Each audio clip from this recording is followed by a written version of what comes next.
12 212 212 పుషాలు కూడాలే కూడేద్దాం మామ. ఇప్పటి వరకు మన దేశం కోసం ఏం చేశారు మామ? త్వరలో మన దేశం కోసం ఏం చేస్తారు మామ? కామెంట్ చేయండి మామ.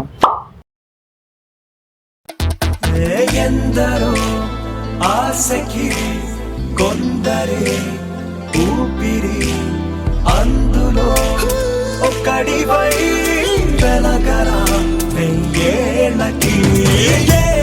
రాతుంటే ఏ మూడే నవ్వున్నా వెతుకుతారు చూడరా. నీ చూపుకి మాటుంటే ఆ మాటకు ఊపుంటే ఎవడో రాసే చరితకు నాదే నొక్కేరా. ఫ్రీడమ్ ఇది మాకే సొంతం, ఇది యువతకు మంత్రం. ఇది మాకే సొంతం.